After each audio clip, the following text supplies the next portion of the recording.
Bom dia, pessoal. Na aula 4, nós veremos os tipos de frações. Frações do tipo própria, frações impróprias, frações aparentes, frações mistas e frações equivalentes. Frações próprias são aquelas em que o numerador é menor do que o denominador.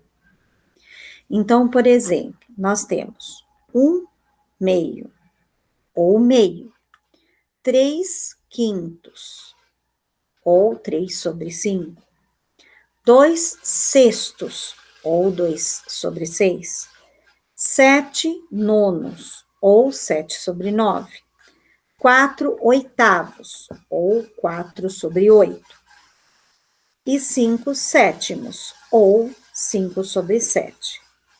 Ambas as formas de leitura estão corretas.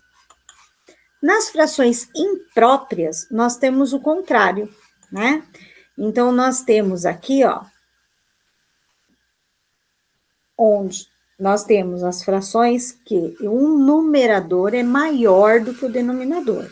Então, por exemplo, impróprio, o número de cima é maior. Então, 14/2 ou 14/2, 7/5 ou 7/5, 9/6 ou 9/6, 12/9 ou 12/9. Então, a parte de cima é maior do que a parte de baixo. Essas são chamadas de frações impróprias. Frações aparentes são aquelas em que o numerador é múltiplo do denominador. Isso quer dizer o quê? Que eu consigo estar fazendo as divisões exatas em números inteiros, tá? Então, por exemplo, 14/2 ou 14 dividido por 2 vai dar 7. Então, ele é uma fração aparente. Ela pode ser considerada também imprópria, porque o numerador é maior do que o denominador. 20/5. Então, 20/5 é 20 dividido por 5. Então, 20 dividido por 5 dá 4. Então, também ela é uma fração aparente. Pelo 20 ser maior do que o 5, também é chamado de fração imprópria. 9/3. 9 dividido por 3 dá 3. Então, também é uma fração imprópria ou aparente. 12/4. 12/4 ou 12 dividido por 4 vai dar 3. Também é um número inteiro. Então, porém, ele também é uma fração aparente ou imprópria. 4/2. 4 dividido por 2. Então, o 4 dividido por 2 vai dar 2. 2 é um número inteiro, portanto, é uma fração aparente. 10 dividido por 10 é 1, porque quantas vezes 10 cabe dentro do 10? Uma única vez. Então, também é um número inteiro, número 1, sendo essa fração também uma fração aparente. Frações mistas. Frações mistas são frações onde sempre nas divisões sobrarão resto. Então, eu coloquei aqui, são aquelas frações impróprias em que ao dividi-la encontraremos o resto. Portanto, sempre terá uma parte inteira e uma parte fracionária. Então, eu dei um exemplo aqui. 7 dividido por 4, ou 7/4. Como é que a gente coloca aqui essa fração mista? A fração mista, então, será assim, 7...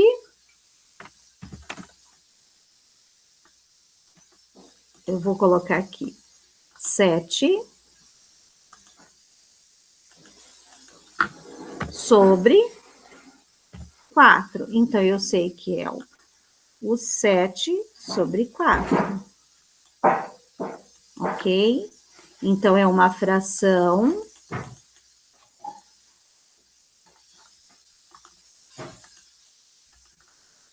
mista. Por quê? 7/4 é uma divisão.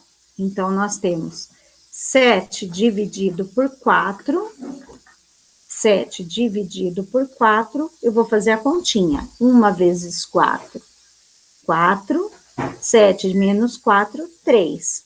Então, nós temos o quê? O quociente, que é o resultado, eu vou colocar na frente como um número inteiro. E o nosso resto e o dividendo, eu tenho que colocar ele em fração. Então, o resto seria a parte do numerador e quem divide é o denominador. Então, sempre vai ficar, ó, 7 quartos, a parte de baixo vai ficar igual à parte de baixo da fração. O que vai mudar é o resultado, que ele vai ficar na frente, e o resto que vai ficar na parte de cima da nossa fração. Agora, nós temos as nossas frações equivalentes. As frações equivalentes... As nossas frações equivalentes são as que representam a mesma quantia. Então, por exemplo, eu tenho aqui 1 sobre 2, né? 1 sobre 2. 1 meio, no caso, é uma fatia de chocolate dividido em 2 partes. Ou a mesma medida, né? A mesma barra de chocolate dividida em 4 partes, onde eu vou comer apenas 2. Então, ela tem aqui, ó, as 2 formas de se escrever a fração equivalente. Eu dividi em 4 partes e comi 2. Ou eu dividi ela ao meio e comi uma parte. Por hoje é só, gente. Até a próxima aula.